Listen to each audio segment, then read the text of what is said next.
বিএনপির ভারপ্রাপ্ত চেয়ারম্যান ও প্রধানমন্ত্রী তারেক রহমান কক্সবাজার আগমন উপলক্ষে ঈদগাঁও উপজেলা বিএনপি এবং এর অঙ্গ সহযোগী সংগঠনের উদ্যোগে প্রস্তুতি সভা ও স্বাগত মিছিল অনুষ্ঠিত হয়েছে। বুধবার 10 জুন বিকেলে ঈদগাঁও উপজেলা বিএনপির দলীয় কার্যালয়ে অনুষ্ঠিত প্রস্তুতি সভায় সভাপতিত্ব করেন উপজেলা বিএনপির সভাপতি আবুল কালাম চেয়ারম্যান। সবাই বক্তব্য রাখেন, দীর্ঘ 20 বছর পর বিএনপির চেয়ারম্যান তারেক রহমানের কক্সবাজার আগমনে এই অঞ্চলের গণতন্ত্রকামী মানুষের জন্য একটি ঐতিহাসিক মুহূর্ত। এই আগমন প্রমাণ করবে যে কক্সবাজার আজও বিএনপির অন্যতম শক্তঘাঁটি।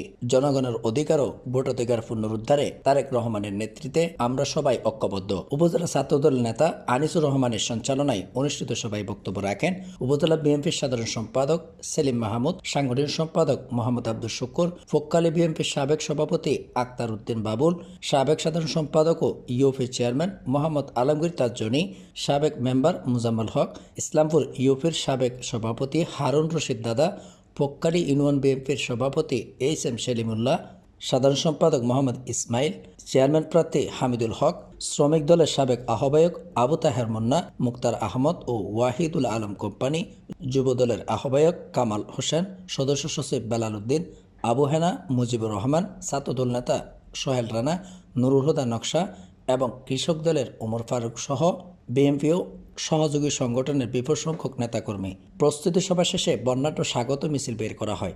মিছিলটি কক্সবাজার চট্টগ্রাম মহাসড়ক প্রদক্ষিণ করে বাস স্টেশন এলাকায় গিয়ে শেষ হয়। মিছিলের নেতাকর্মীদের ব্যাপক অংশগ্রহণে এলাকায় উৎসবমুখর পরিবেশের সৃষ্টি হয়। এ সময় উপস্থিত নেতাকর্মীদের মধ্যে ব্যাপক উৎসাহ উদ্দীপনা লক্ষ্য করা যায়।